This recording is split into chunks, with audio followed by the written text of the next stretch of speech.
আর্জেন্টিনাকে আবারও বিশ্ব চ্যাম্পিয়ন করতে আবারও উঠে পড়ে লেগেছে কোচরা। এমিলিয়ানো মার্টিনেজের মতন গোলকিপার থাকলে যে কোনো কোচের ফার্স্ট চয়েস থাকবেন তিনি, এটা বলার অপেক্ষা রাখে না। তবে তার ভালো বিকল্প খুঁজে বের করতে হবে। এক্ষেত্রে আরেক গোলবারের অত্যন্ত প্রহরী জিরোনোমো রুলি হতে পারেন পারফেক্ট সমাধান। জাতীয় দলের হয়ে অনেকগুলো ম্যাচ খেলা এই গোলকিপার নিজেকে অনেকবারই প্রমাণ করেছেন। তাই বলাই যায় এমিলিয়ানো মার্টিনেজের সাথে এই রুলি থাকবেন 2026 বিশ্বকাপের স্কোয়াডে। আর্জেন্টিনা দলের রাইট ফুটেড সিবিদের মধ্যে সবার উপরেই থাকবেন ক্রিস্টিয়ান রোমেরোর নাম। হার্ড ট্যাকলিং, স্পিড আর অসাধারণ হেডিং স্কিল আছে রোমেরোর। তা তিনি গত 5 বছর ধরে আর্জেন্টিনার জার্সিতে নিজেকে প্রমাণ করেছেন। অন্যদিকে তার বিকল্প হিসেবে এই পজিশনে দেখা যেতে পারে অলিম্পিক মার্সের ডিফেন্ডার লিওনার্দো বালের দিকে। ফিজিক্যালি মনস্টার এই তরুণ ডিফেন্ডারের বল ডিস্ট্রিবিউশন এক কথায় অসাধারণ। সম্প্রতি তিনি আর্জেন্টিনার হয়েও দুর্দান্ত পারফরমেন্স করছেন। আর্জেন্টিনার কোচ লিওনেল স্কলোনিও তাকে রোমেরোর বিকল্প হিসেবে ভেবে রেখেছেন।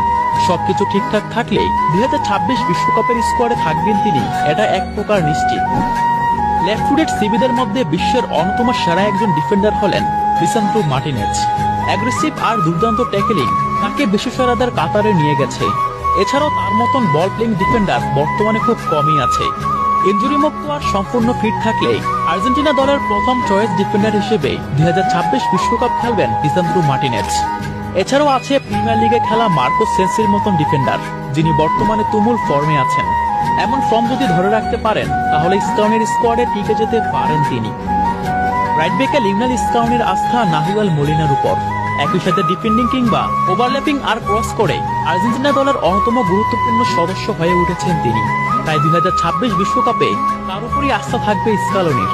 এছাড়াও তার ব্যাকআপ হিসেবে টিকে যেতে পারেন mister penalty specialist Gonzalo Montiel.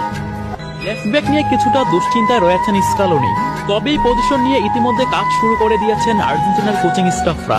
Marquis Acuña টাগলাফিকুদের বয়স হয়ে গেছে, তাই এই পজিশনে নতুনদের খোঁজ করছেন তারা। তবে নিকোলাস টাগলাফিকু ফর্মের বিচারে টিকে থাকলেও নতুন করে দলে আসতে পারে 19 বছর বয়সী দুই তরুণ জুলিও সোলার ও ভ্যালেন্টিন বার্কো।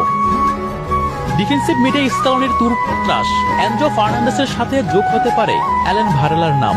এক্ষেত্রে বাদ যেতে পারেন স্কালোনির পুরনো ছাত্র লিয়ান্দ্রো প্যারাদেস।